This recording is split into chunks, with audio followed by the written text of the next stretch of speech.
Can't even afford a decent pair of shoes. Rachel, guess nothing's changed since you left home.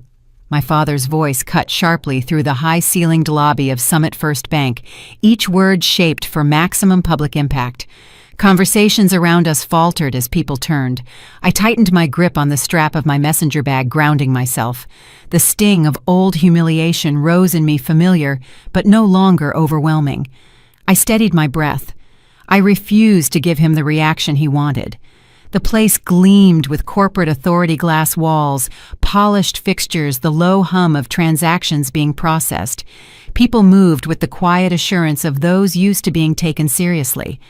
I felt the contrast acutely, not because of what I wore, but because of the years spent hearing the same refrain at home that Rachel Cole lacked direction, lacked promise, lacked everything. I glanced down at my shoes, the worn canvas sneakers I'd owned for 6 years. The fabric had softened to a fragile, familiar texture. The soles had thinned to almost nothing. They had carried me through job interviews midnight, deadlines, grocery runs when my bank account barely held enough to stay afloat. They were the one witness that never judged me. Why did they always cling to that idea? Why did being his daughter mean standing permanently in Ethan's shadow no matter how hard I worked? The comment about my shoes was only the latest performance in a long pattern. Harold Benton, the branch manager, approached with professional detachment. His attention flicked briefly toward my father's tailored suit, then toward me. I registered the quick assessment, the distracted glance of a man deciding whose needs would take priority. I'd seen it for years in many forms. Beside my father, Ethan folded his arms with smug expectation. He leaned in just enough for others to hear. Let me guess $2 in there if she hasn't spent it all on coffee. Someone behind us shifted with discomfort. Public tension makes people uneasy, and my family excelled at creating it. I could have spoken. I could have recited the explanations I once practiced in childhood proofs, evidence rational defenses. But I had learned that any explanation would be twisted into a flaw, another example of me being difficult. Silence protected me far better now. My purpose today was simple: raise my transaction limit before a major corporate transfer landed.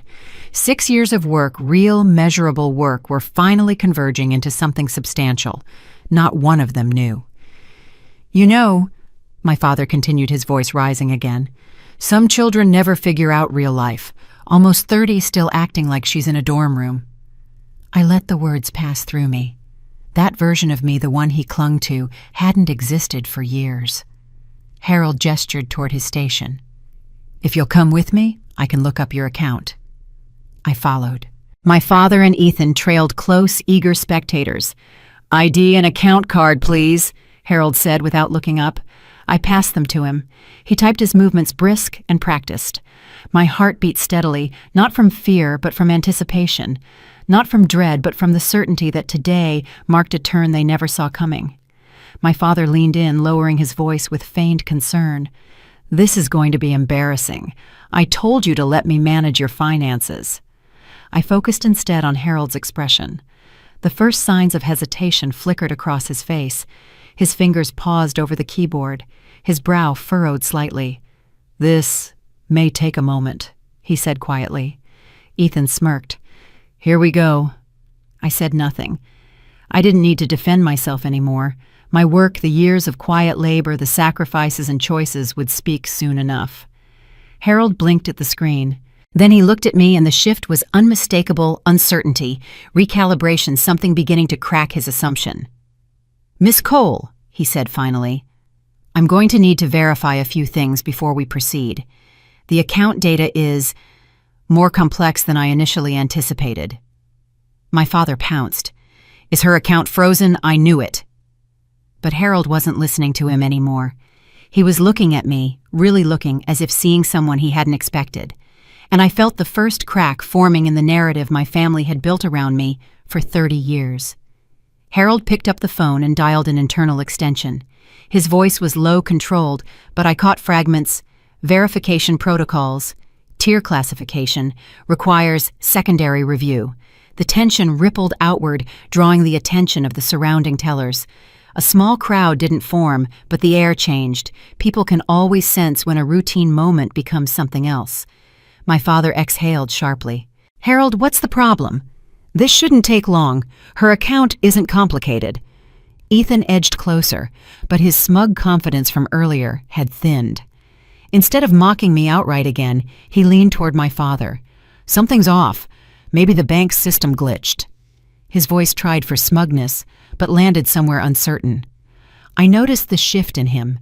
For a moment, just a flicker, Ethan looked almost uncomfortable, not sympathetic, not yet. But the script wasn't going as expected, and Ethan had always cracked the moment the script changed. Harold hung up the phone. Miss Cole, I need additional documentation verification of your address, Social Security, and recent business activity. I handed him the folder before he finished listing the items. Years of paperwork discipline had built a reflex, always be prepared for someone to doubt you. He flipped through the documents, his brow tightening as he realized the records were consistent, organized, and complete. This wasn't what he expected, not from the woman who'd walked in quietly behind her father. Thank you, Harold murmured, though he sounded anything but reassured. The lobby around us had grown quiet again. A woman in a navy blazer watched openly now. Luis, the security guard, drifted a little closer, not out of alarm, but out of curiosity. Even the teller's conversations slowed the rhythm of the bank, adjusting to the growing strain at Harold's station. Miss Cole, Harold said, clearing his throat, can you briefly explain the origin of these deposits? Their frequency and scale fall above most independent contractors' averages. My agency manages SEO strategy for businesses, local, regional, and corporate, performance-based contracts, long-term partnerships, recurring retainers. Everything is conducted remotely. Harold processed that slowly, his eyes tracing the deposit history again. He wasn't shocked. This time he was analyzing, recalibrating, trying to reconcile what he assumed with what he now saw. And these clients, all ongoing, he asked. All ongoing, I said. Most of them for years. My father scoffed under his breath. Anyone can claim clients on the internet. Harold didn't answer him. He opened a separate internal panel on his screen, rechecking metadata, dates, contract identifiers. He picked up the phone again. Compliance. Yes, I need someone to assist with verification. No, not fraud, pre-clearance review. The words "not fraud" made my father stiffen. Ethan frowned, arms dropping to his sides. For a moment he looked uncertain, genuinely uncertain, as if watching something he couldn't categorize. Why are you talking about compliance? She hasn't done anything. Harold continued. These figures require tiered authorization. The account classification doesn't match her existing profile. I need confirmation before I proceed. He wasn't accusing me. He was trying not to make a mistake, that more than anything revealed how real the numbers on the screen were. When he hung up, Harold looked at me with something new in his expression, not the dismissive glance from earlier, but a kind of cautious recognition. Miss Cole, if the upcoming transfer is as large as the system indicates, you'll require a higher operating limit. It appears your account has outgrown the standard tier. My father blinked, visibly thrown. He wasn't prepared for the absence of mockery. Ethan started to speak, then stopped. He looked at me, really looked, and for a brief second, something flickered across his face. Confusion, doubt. Maybe the first faint recognition that he had been wrong about something fundamental. Harold cut through the silence. I've requested the regional director's clearance. She's on her way down. The silence that followed was absolute. My father's jaw tightened, as though preparing for impact. Ethan's bravado had evaporated entirely, leaving something raw or confusion, tinged with the beginning of dread. Whatever they believed the bank, the institution they respected, was now dealing with me on terms they had never imagined. The soft click of the executive elevator landing on the lobby floor broke through the heavy silence. Conversation stilled instantly, as if the entire bank had been holding its breath for this moment. Harold straightened in a way that had nothing to do with pride. It was preparation bracing for scrutiny from someone with the authority to unravel his every decision. My father leaned toward Ethan. This is ridiculous. No regional director comes down for a routine account. His words were sharp, but uncertainty edged his tone. Ethan swallowed. Maybe the bank thinks she's... He stopped, unable to finish the sentence. the elevator doors slid open, revealing a woman whose presence reset the room. Claudia Reyes walked with quiet certainty, no wasted motion, no hesitation, the kind of authority that doesn't need to be announced. Her eyes swept the lobby, once gathering context in a single pass before locking onto Harold. "Mr. Benton," she said, her tone smooth but unyielding, "you requested my intervention." There was no shock on her face, no pale terror like Harold's earlier hesitation. She assessed the situation with a strategic calm that made the entire room recalibrate. My father visibly straightened, suddenly aware of the power standing in front of him. Harold cleared his throat.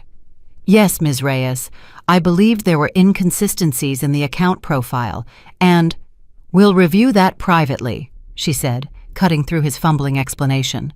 Her attention shifted to me.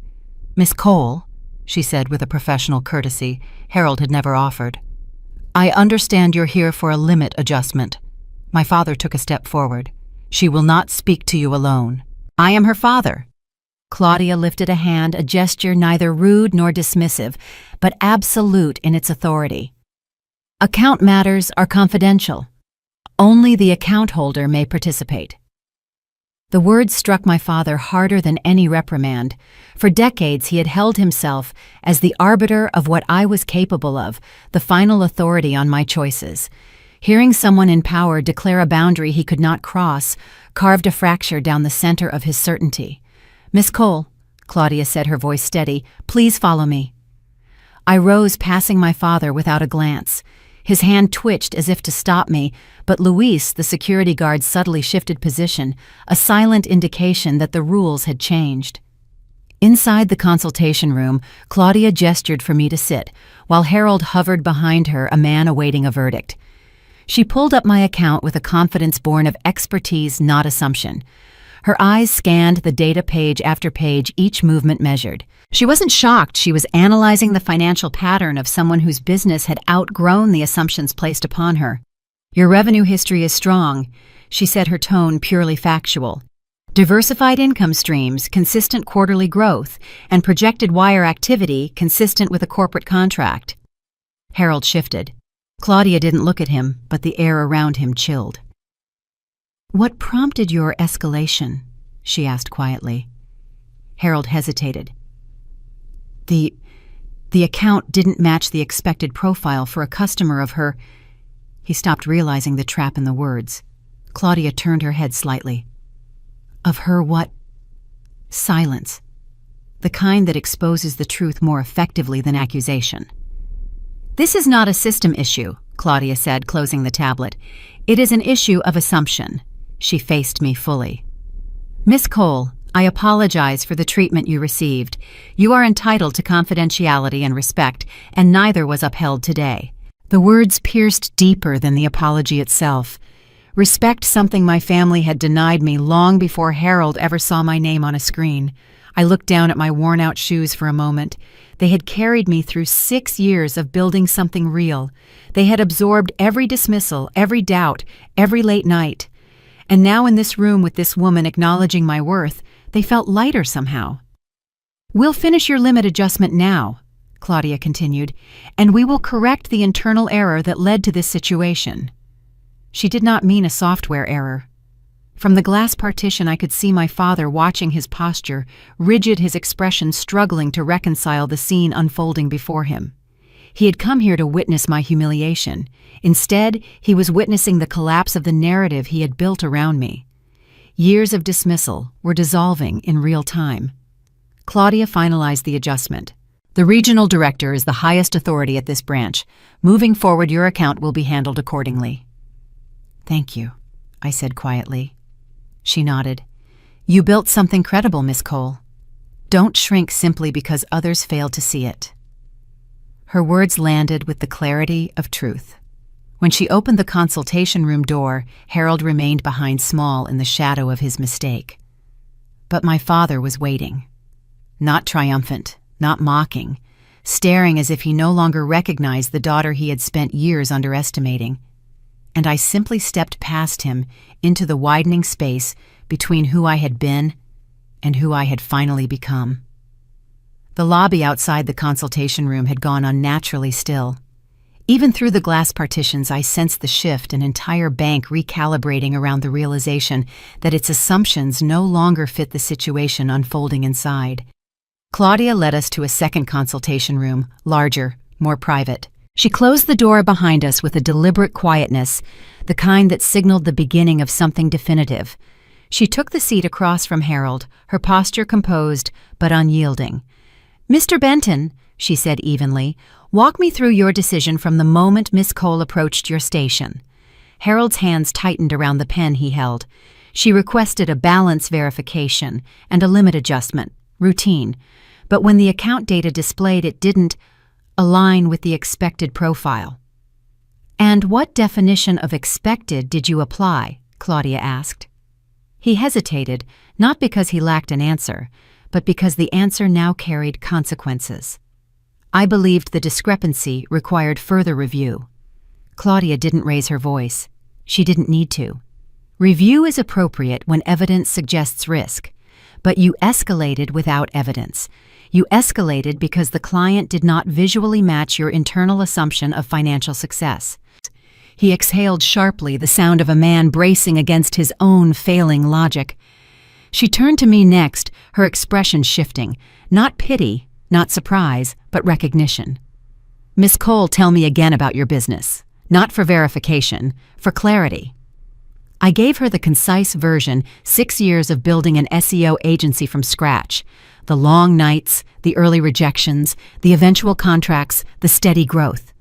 As I spoke, Claudia's attention didn't drift. She listened like someone assessing potential, not checking for flaws.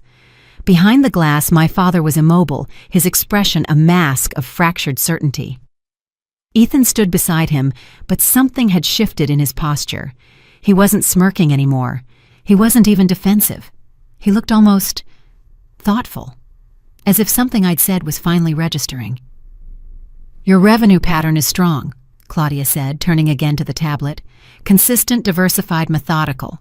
Exactly what we expect from an independent consultant operating at a high level." "Thank you," I said quietly. "You earned this," she replied. The simple statement hit harder than the apology she offered earlier, not because of who said it, but because no one in my family had ever used the word earned in relation to me. Claudia glanced toward Harold. "Your role is to interpret data, not invent narratives to fit your assumptions. You bypassed 2 verification steps and initiated the highest level review without cause." "My intention was caution," Harold said, though his voice lacked conviction. "Caution," she said, "requires evidence, not instinct." He lowered his eyes. Claudia turned back to me. "Your account is being upgraded immediately. I'll authorize elevated transfer capacity and assign a direct liaison to handle your commercial needs. No further delays." Her efficiency felt like tangible justice. A soft knock came at the glass. Louise stood outside, motioning that my father was raising his voice again. "Let him be," I said. "He's not part of this conversation." Claudia gave a small, approving nod before continuing. "Miss Cole, you handled this with composure. You presented clear documentation. You offered information when asked and never attempted to obscure your activity. You've been treated as if your success required explanation. It does not." My throat tightened, but not from emotion I couldn't control. It was the unfamiliar sensation of being seen accurately. "Mr. Benton," Claudia said, her tone returning to ice, "you will meet with HR to begin the administrative review. Compliance will address the policy breaches." Harold inhaled slowly, as though trying to rebuild dignity from the fragments left on the table. "Understood." Claudia stood, signaling the end of the meeting. She motioned for me to follow her back into the lobby. The moment the door opened, the entire floor shifted again, every gaze turning toward the woman they had just watched walk beside the regional director. My father stepped forward immediately, his mouth half open, searching for the narrative that would let him stay in control. "Rachel, what?" Claudia spoke before he finished. "Miss Cole's account is in excellent standing. The bank will be partnering with her professionally. If you have concerns, sir, you'll need to wait outside the client zone." He had no category for this, No way to reframe it, no script left to use. Ethan looked at me differently now. Not the smug superiority from before, not even confusion. Something closer to reassessment, like he was seeing a landscape he'd driven past his entire life but never truly noticed. Claudia extended her hand. "We'll finalize everything shortly, Miss Cole." I shook her hand, feeling the shifting cement in the air around us. My father said nothing. He couldn't. The story he had built about me for my entire life was collapsing piece by piece in the very place he had chosen to demean me, and I simply stepped forward into the space he could no longer control. Claudia stepped out of the consultation room to manage an urgent phone call, leaving me alone with Harold, who was now quietly and methodically placing his personal items into a cardboard box. He didn't look up, his movements slow and defeated. Through the transparent panels separating the consultation room from the main lobby, I watched my father and brother. My father had stopped arguing with Luis and was now pacing a tight, frantic circle. Ethan was staring intently at the floor, occasionally stealing a glance back at me, with an expression that was no longer contemptuous, but profoundly, utterly stunned. The public recognition from the regional director had violently shattered their preconceived notions.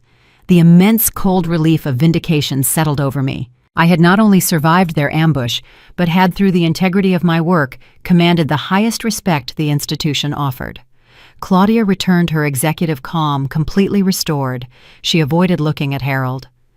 "Mr. Benton has been placed on administrative leave, pending a full review," she confirmed, taking her seat.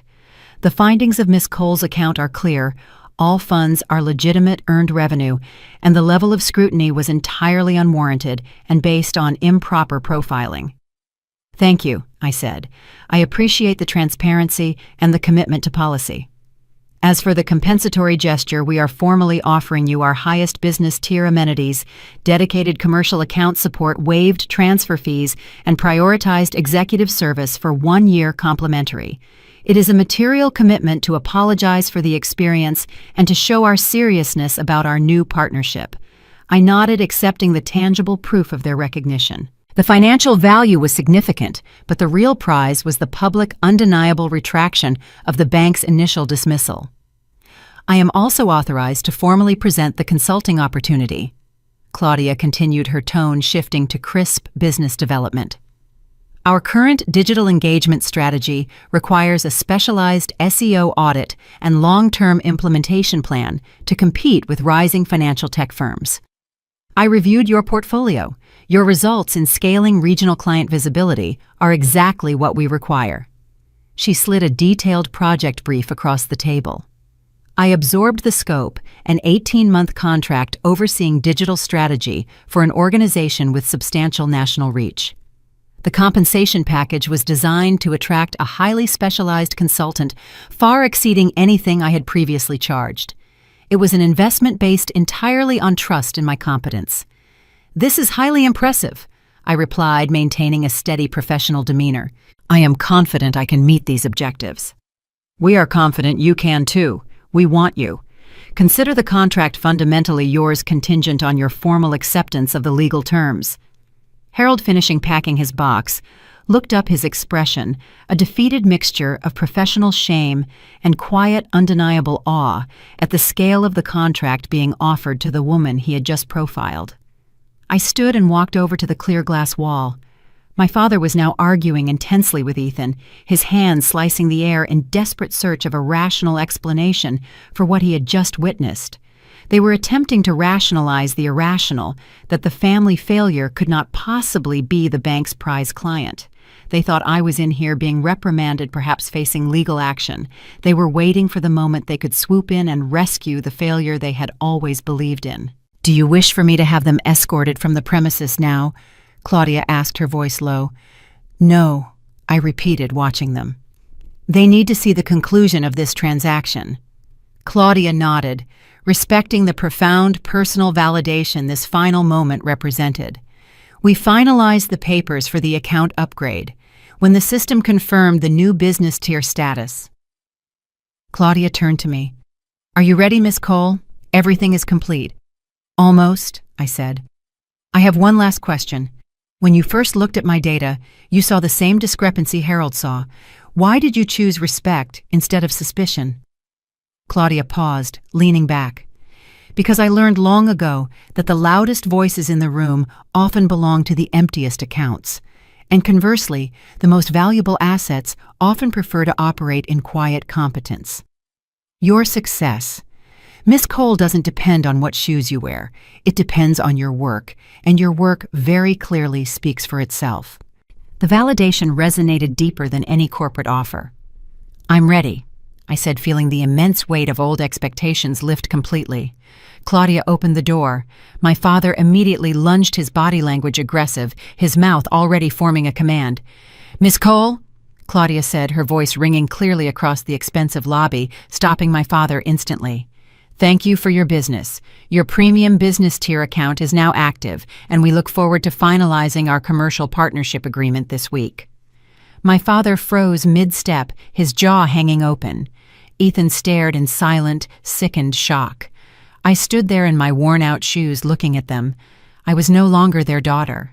I was a valued client of the institution they respected. They had no idea what to do next. The executive review of Harold Benton's conduct was immediately convened in a conference room on the second floor, a setting designed to be severe and final. Claudia led the way, followed by Patricia and James from compliance and myself. The long, polished mahogany table reflected the overhead light like dark water. I took a seat near the window, the quiet authority of the room, a stark contrast to the chaos below. I was exhausted, but alert. This was the moment of full accountability. Claudia stood at the head of the table. "The purpose of this review is twofold: to ensure Miss Cole receives the highest level of compensatory service, and to determine the precise policy violations committed by Mr. Benton during this transaction." Patricia began the formal review, reviewing Harold's internal memos. Mr. Benton's escalation was based entirely on a subjective profile inconsistency. This violates 3 specific internal guidelines regarding non-discriminatory service delivery, including the requirement for tangible evidence of suspicious activity before initiating a fraud review. James, the mid-level manager, who had initially offered a tepid defense for Harold, shifted uncomfortably in his seat. To be fair, Miss Reyes-Harold's intent was to be overly cautious with a large, seemingly unexpected deposit. He simply misjudged the profile match. Misjudged the profile, or misjudged the professional capabilities of a woman who doesn't conform to his arbitrary visual standard of wealth. Claudia's voice remained quiet, but carried devastating force. "Miss Cole, please articulate the professional and personal impact of Mr. Benton's actions during the initial interaction." I leaned forward, choosing my words precisely. "The professional impact is that for an hour, your bank treated my legitimate, profitable business like a criminal enterprise. This forced delay potentially risked a large wire transfer that was scheduled for tomorrow morning." I continued, letting the personal offense resonate. "The emotional impact is the reinforcement of a message I have received my entire life, that my efforts are suspect, my success is conditional, and my professional worth is decided by a man's arbitrary judgment. I maintain meticulous records precisely because I knew a man like Mr. Benton would eventually question me. He wasn't being cautious. He was actively attempting to put me back in the box my family built for me." The silence that followed was profound. Patricia's pen scratched audibly on her pad as she transcribed my statement. "Your procedures are meant to be a safeguard," I concluded. "When they are weaponized by personal bias, they don't protect the bank. They actively perpetuate the very discrimination the bank claims to reject. Mr. Benton's failure was a failure of professional character, not simple diligence." Claudia concluded the official review. "The findings are unambiguous.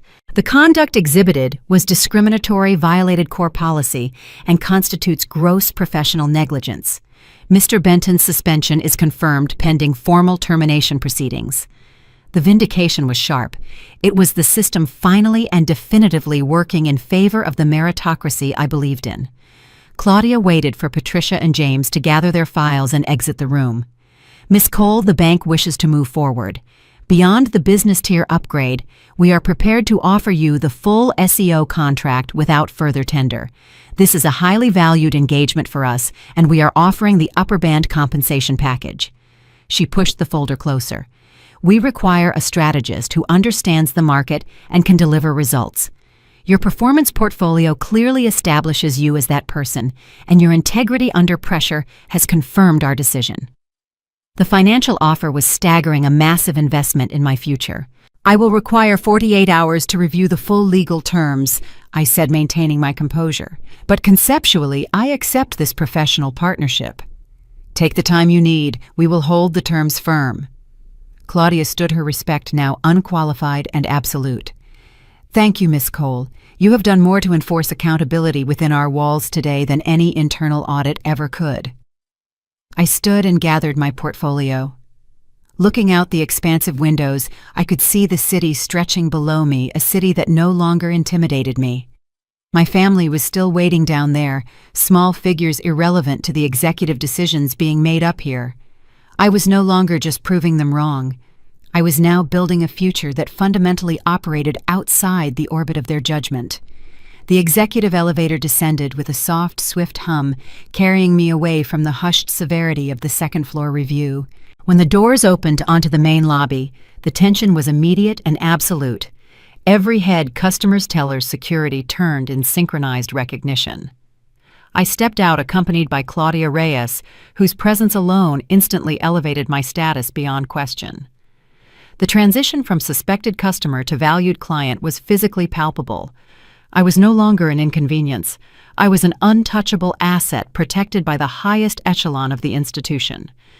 My father, who had been anxiously monitoring the elevator, immediately surged forward, his urgency overriding the security guard Luis's attempt to halt him.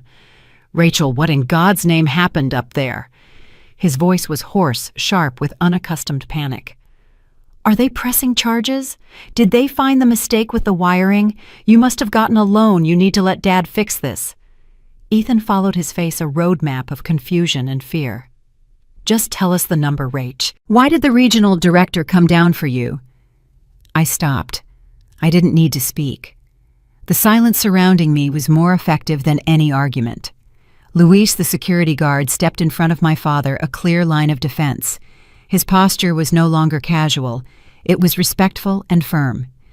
"Miss Cole, as a premium tier customer, you are invited to wait in our private client lounge while we arrange transport and finalize documentation." The deliberate use of premium tier and private client lounge was a precise professional statement. Private client lounge. My father's voice cracked in genuine outrage. He looked around the pristine lobby, searching for an ally. "For her, she doesn't even own a suitable handbag. This is an insult. She drives a decade-old car." "All premium tier customers receive the same access, sir," Luis said, utterly unmoved. "That is bank policy." "Premium tier." Ethan repeated the reality, finally beginning to sink in. His face went slack. "Since when, Rachel? What is this?" I walked past them without a word. Their frantic questions, demands, and attempts to restore their control fell flat, hitting an invisible barrier of my newfound executive status. The private client lounge was a world apart from the main floor. The thick carpet absorbed sound, the soft light was designed to flatter, and the heavy leather chairs promised stability. It was a space designed to confirm status. I sank into a chair, feeling the weight of the last few hours lift from my shoulders. Luis served me a glass of iced sparkling water with a slice of lemon on a silver coaster. "Is there anything else, Miss Cole? I can arrange a taxi or call your driver." "No, thank you, Luis. I'm fine." He paused, lowering his voice again. "I just wanted to say I'm glad. I saw the way Mr. Benton and your family treated you.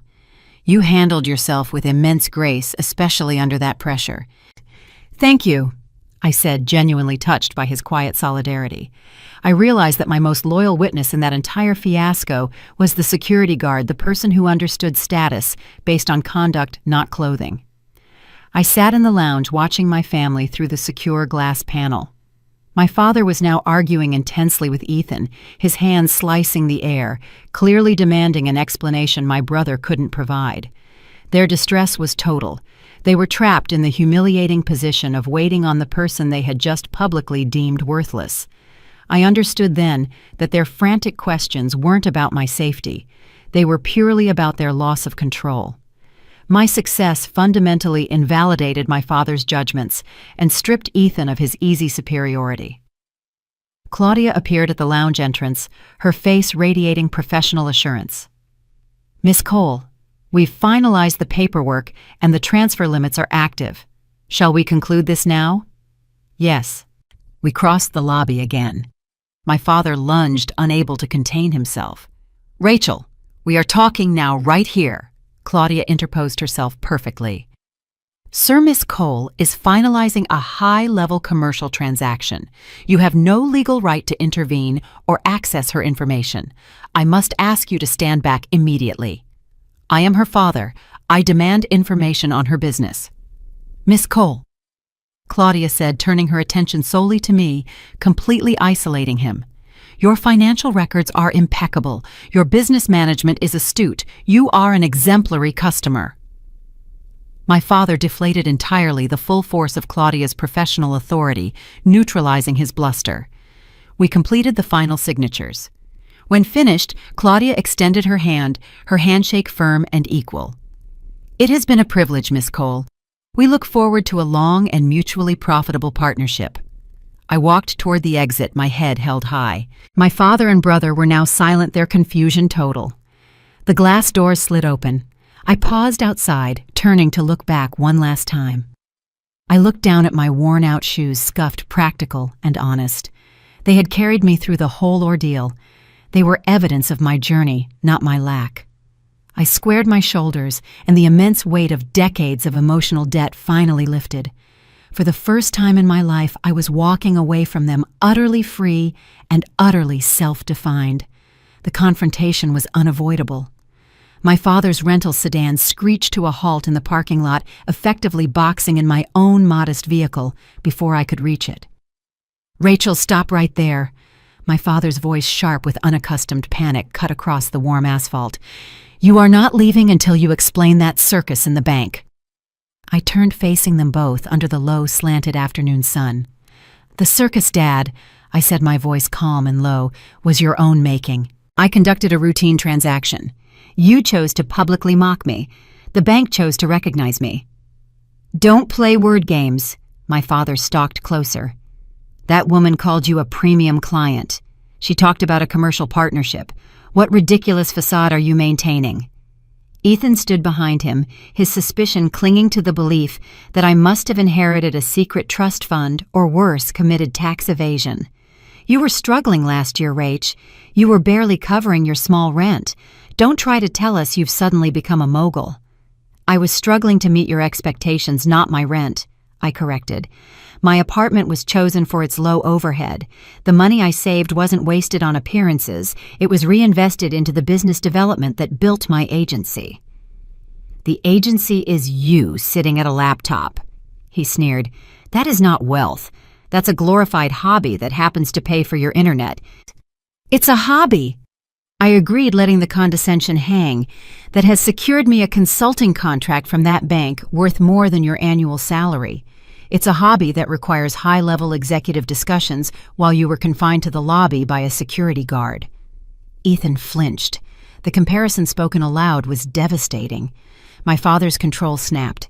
He moved right into my personal space, attempting the old, towering intimidation tactic. "If you have this kind of money, it is family money. We raised you. We supported you. You owe us a share." "You did not support me when I was struggling," I stated, completely unmoved by his physical presence. "You actively prophesied my failure.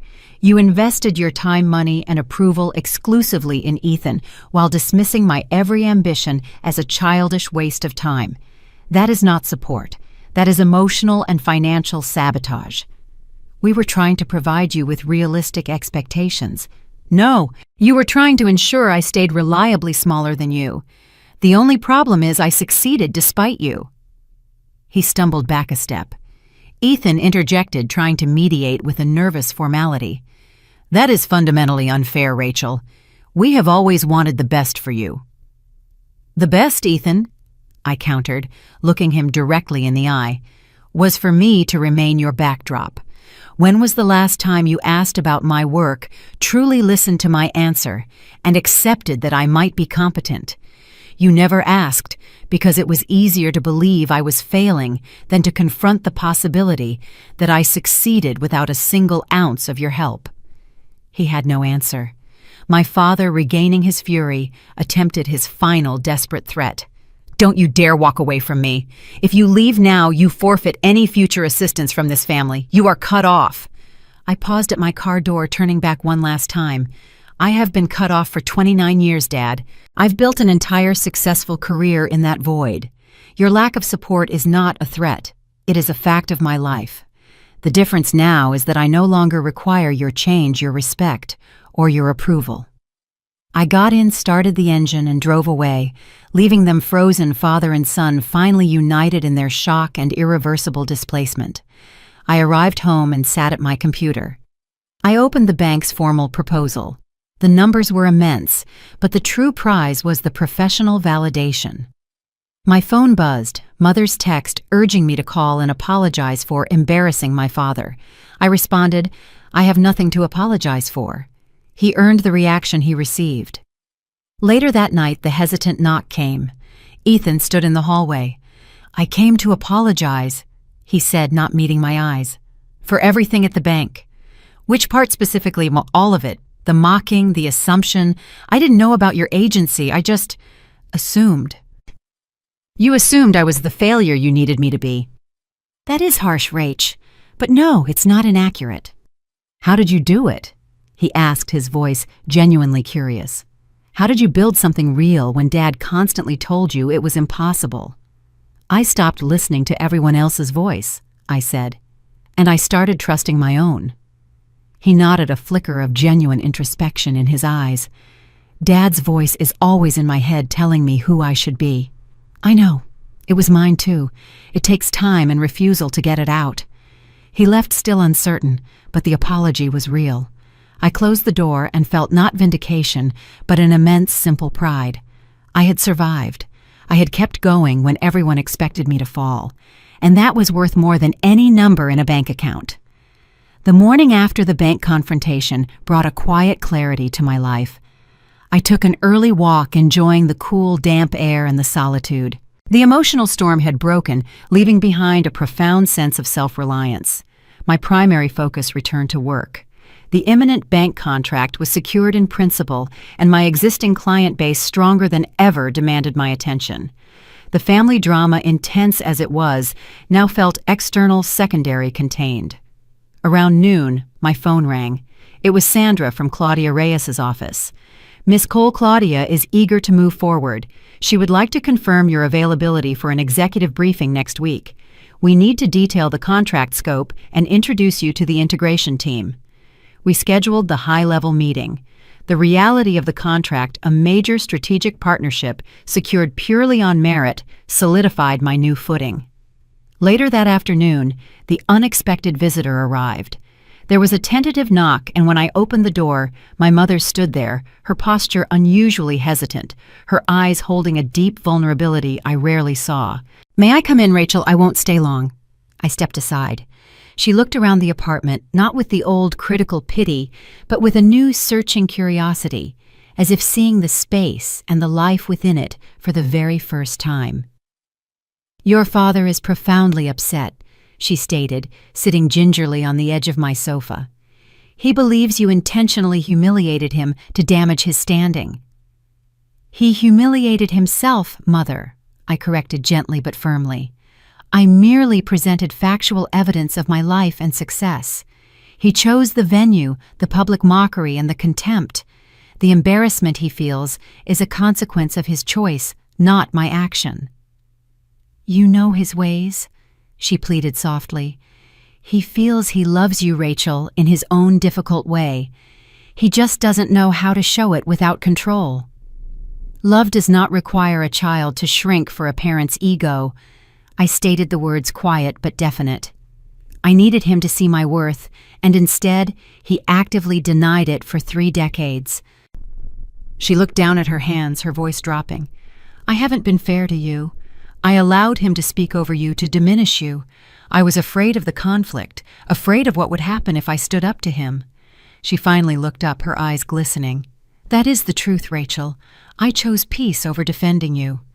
I recognize that now, I said. But I can no longer participate in that dynamic. I cannot make myself small to accommodate his expectation of failure. I understand, more than you know. She leaned forward, resting her hand lightly on my arm. I want you to know, Rachel, I am deeply proud of you. What you have built, what you have become, it is more independent and real than anything I ever found the courage to attempt. Her pride, openly and honestly expressed, struck me profoundly. It was the only apology she could truly offer, an admission that her own life had been circumscribed by the very limitations her husband had tried to enforce on me. Thank you, Mother, I said, a knot in my chest loosening slightly. That means everything. She left shortly after the visit, a quiet, tentative acknowledgement that a new, stronger Rachel existed, one who demanded honesty. The rest of the week was consumed by professional preparation. I meticulously prepared for the executive briefing detailing strategy and projections. The meeting with Claudia and her team went flawlessly. We discussed implementation goals and technical integration with seriousness and respect due to a major contractor. We are extremely impressed with your professionalism and vision, Claudia said at the conclusion. The contract terms are non-negotiable on our end as they reflect the value of your deliverables. We hope you will sign. I will, I confirmed instantly. I left the bank feeling a professional confidence that was quickly becoming second nature. My phone buzzed later that evening. Ethan's text, Mom's 60th next week. Traditional family dinner at the house. Dad says it's important we talk. Can you make it? The family was attempting a formal re-engagement. The tension was present, but it was now manageable. I was no longer an insecure child seeking permission. I was a professional operating on my own terms. My reply was brief and certain: I'll be there. Please confirm the time. I was ready. Sunday arrived, bringing a steady gray drizzle. I dressed in simple, comfortable layers. My armor was psychological now. I made a point of lacing up my worn-out sneakers. They were a necessary reminder of where I'd been and who I'd become. The 20-minute drive to my parents' house was spent mentally rehearsing my boundaries. I was attending as an equal, not as a subordinate. My father was waiting at the door, an unusual sight. Rachel, you came. His voice was measured, subdued. The dining room was set formally. My mother, visibly anxious, sat at the table. Ethan was standing, his posture more relaxed than I expected, as if the conversation at my apartment had shifted something in him too. I sat down deliberately, choosing a seat at the center of the table, not the usual peripheral chair. My father began immediately, bypassing pleasantries. The incident at the bank was a misunderstanding. Your conduct in refusing to share information was unacceptable. You deliberately engineered a public scene to embarrass the family. I let the accusations land, waiting for him to finish his prepared script of offense. When he paused, I spoke, my voice calm and unwavering. My refusal to share my financial details is a right, not a weapon. I did not engineer the scene. You chose the venue. You chose the public mockery. I merely stood there and allowed the truth of my success to be revealed. Any embarrassment you felt, Dad, was the natural consequence of your own misplaced contempt. His face flushed a deep crimson. Success. You call sitting alone a computer success? Yes. I confirmed, meeting his hostile gaze. I call securing a major contract with a national financial institution success. I call building a 6-figure business from nothing, without capital or support, success. Ethan shifted in his seat, but didn't pile on. He stayed quiet, watching. That wealth belongs at least partially to this family, my father declared, resorting to the old claim of financial debt. We supported your education. We housed you. You housed me, yes, I agreed. You supported Ethan's ventures. You constantly told me my ambition was worthless. You invested nothing in my professional development. I owe you the respect of a daughter, not the debt of a business partner. You are being dramatic and ungrateful. I am being honest. For the first time, I am telling you the complete, unvarnished truth of our relationship. You demanded failure, and when I refused to comply, you called it betrayal. My father pushed back his chair and stood towering over me in a classic move of physical intimidation. You will not speak to me with this disrespect in my own house. I stood up instantly. I was shorter, but I felt a power that transcended height. Then I will leave your house now, I stated.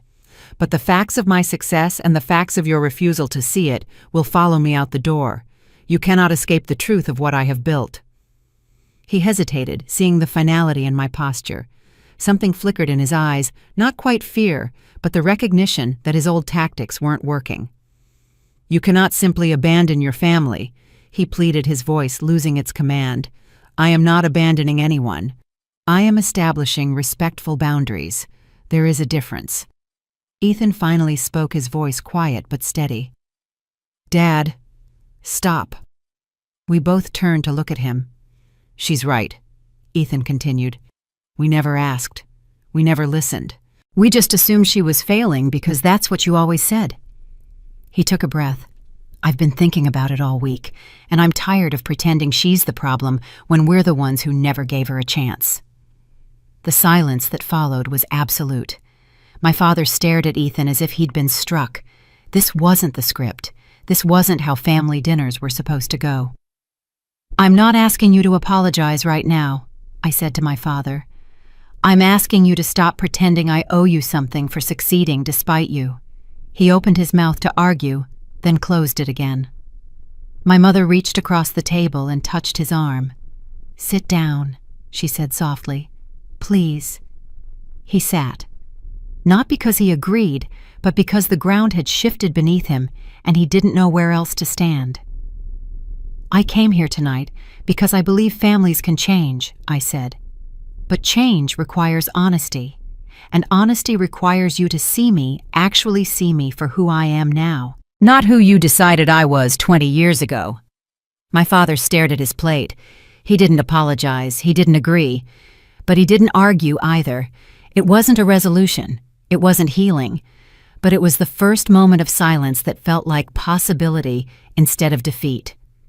The weeks that followed the tense family dinner were strangely quiet. Not the suffocating quiet of avoidance, nor the shaky quiet of a family fractured beyond repair, but the tentative quiet of something unfamiliar space, a space where my father wasn't demanding, where I wasn't shrinking, and where we both seemed to be learning what it meant not to reenact old patterns. Work became my anchor. The bank project advanced quickly.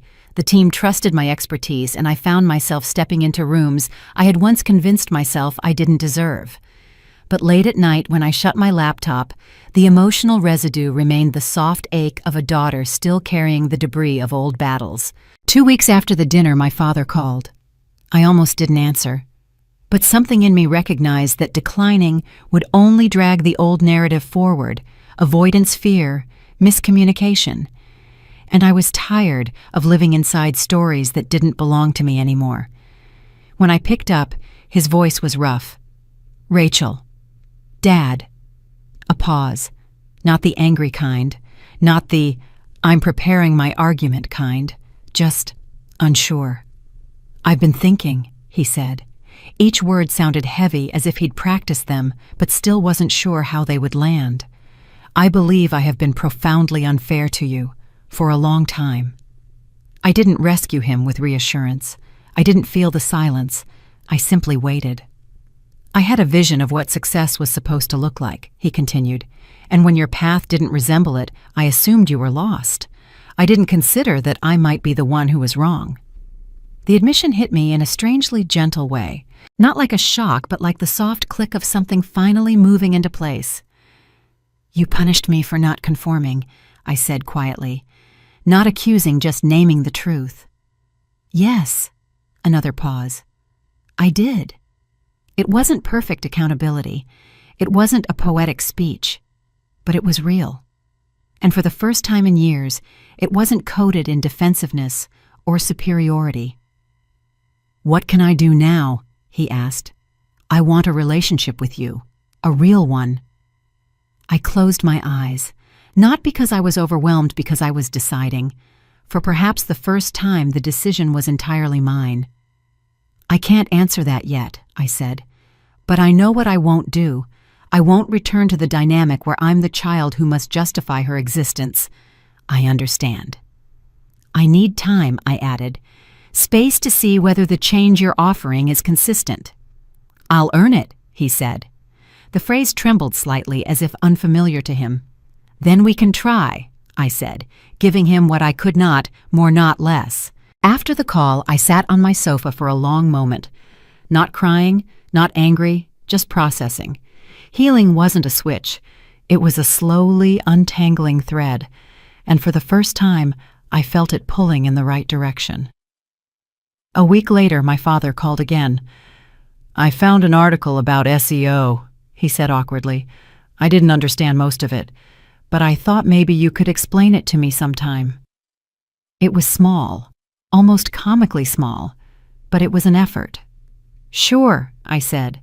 "We can talk about it." But healing isn't linear. 3 weeks after that first apology, I visited my parents' house for a casual Sunday lunch. The conversation started well enough. My mother asked about the bank project Ethan mentioned he'd been reading about digital marketing, but then my father made a comment. "You know," he said, cutting into his steak, "if you'd told us about your business earlier, we could have helped. I have contacts. I could have opened the doors." The old reflex flared in my chest. The assumption that I needed his help, the implication that my success was incomplete without his involvement. "I didn't need your contacts," I said carefully. "I built this myself. I'm just saying," he continued, not hearing the edge in my voice. "Family should support each other. You could have come to me." "I did come to you," I said. "Years ago, you told me I was wasting my time." He waved his hand dismissively. "That was different. You weren't serious then." "I was always serious. You just didn't believe me." The table went quiet. My mother looked down at her plate. Ethan shifted uncomfortably. My father's jaw tightened. "I'm trying here, Rachel. Can't you see that—" "I can see that you're trying," I said slowly. "But trying doesn't mean rewriting history. It doesn't mean pretending you supported me when you didn't." "So what do you want from me?" His voice rose slightly. I apologized. "I'm making an effort. What more do you need?" I set down my fork. "I need you to stop acting like your effort erases what happened. It doesn't. We can move forward, but we can't pretend the past didn't exist." He stared at me, frustration, and something else, maybe shame, flickering across his face. "This is exhausting," he muttered. "Yes," I agreed. "It is, but it's also necessary." He didn't respond. The meal finished in uncomfortable silence. When I left, Ethan walked me to my car. "That was hard to watch," he said. "It was harder to live through," I replied. He nodded slowly. "He's trying, in his own broken way." "I know, but trying doesn't mean I have to accept half measures." Ethan was quiet for a moment. "For what it's worth, I think you're handling this better than any of us." "Thanks," I said. "That actually means something." The next month came with unexpected growth. My work expanded rapidly. My visibility in the industry rose. I attended a networking luncheon and realized I no longer needed to hide behind technical jargon or quiet competence. I belonged there. I spoke openly, confidently. When the Chamber of Commerce invited me to speak on a panel about resilience, I nearly declined out of old habit, but I didn't. I accepted. On the evening of the event, standing backstage under the warm lights, I felt an echo of the girl who used to memorize defenses, explanations, and reasons why she was not a failure. That girl hovered at my shoulder, uncertain, and I told her silently, "We're okay now." When I walked onto the stage, the auditorium quieted. Hundreds of women, professionals, entrepreneurs, mothers, students watched me. I didn't give them numbers or strategies. I gave them the truth. The girl with the worn-out shoes, the dismissive family, the moment at the bank where the world shifted. I spoke of the emotional toll of being underestimated by the people who mattered most, of the quiet, persistent work that no one saw, and of the day I finally understood that I wasn't required to be small for anyone's comfort. When the applause came, It wasn't polite. It was thunderous. After the event, a woman approached me, tears shimmering in her eyes. "I've been living half a life because my family convinced me I wasn't capable. Your story, it changes things. I hope it gives you permission," I said. "Permission to trust yourself." That night, walking to my car under the city lights, I realized something profound. My story wasn't about revenge. Not anymore. It was about reclamation. It was about a voice I spent years burying, finally taking its rightful place. And healing.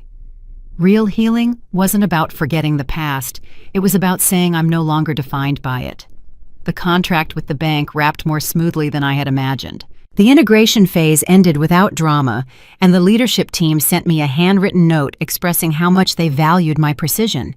That small gesture, simple as it was, felt like confirmation of everything I had fought to build. Not for anyone else, for myself. But even with the growing stability of my business, a soft ache lingered, something unfinished, not jagged anymore, just waiting for its proper place. A week before my mother's birthday, I opened the closet to pull out a sweater. My eyes landed on the worn-out shoes tucked in the corner. I hadn't thrown them away. I couldn't.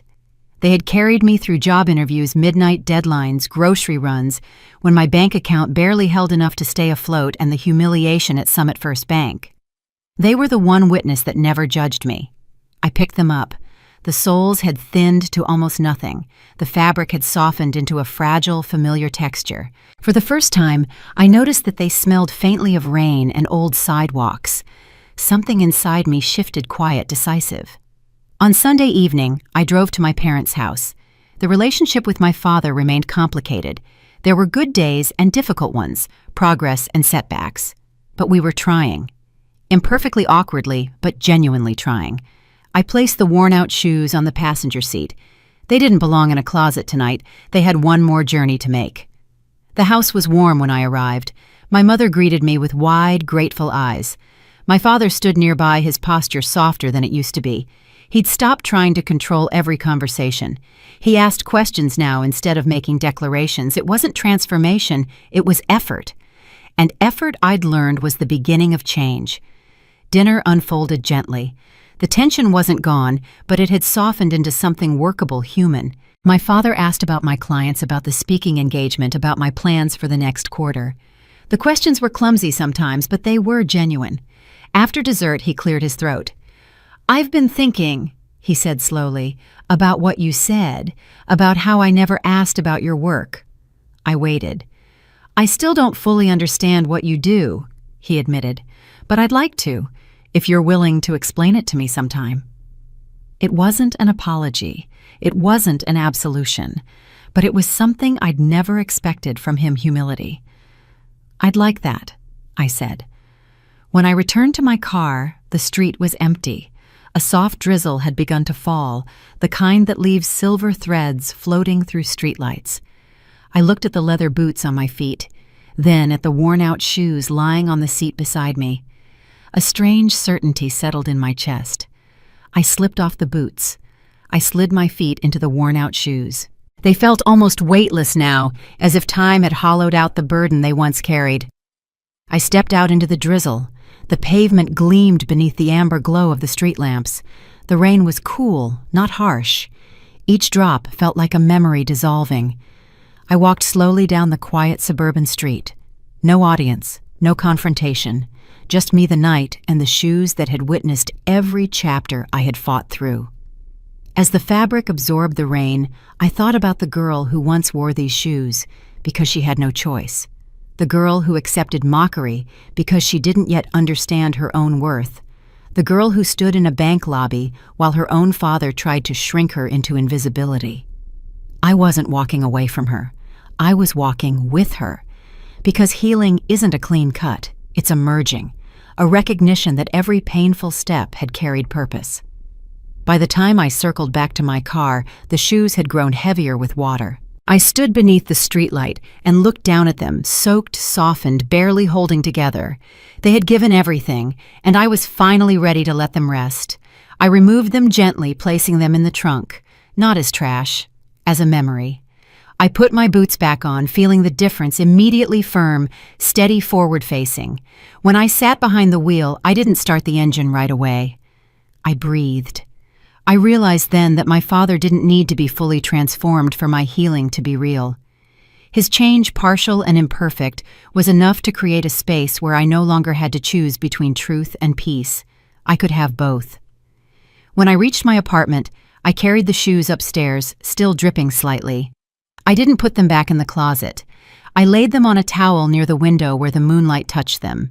They had done their job. Now it was my turn. Before going to bed, I sat at my desk and opened a blank document. Not a blog post, not a public declaration, just words for myself. I wrote, "Some journeys don't end with applause. They end quietly at the moment you realize you no longer need the world to understand your path." The worn-out shoes carried me through doubt, rejection, and years of invisible labor. They witnessed every failure and every small victory.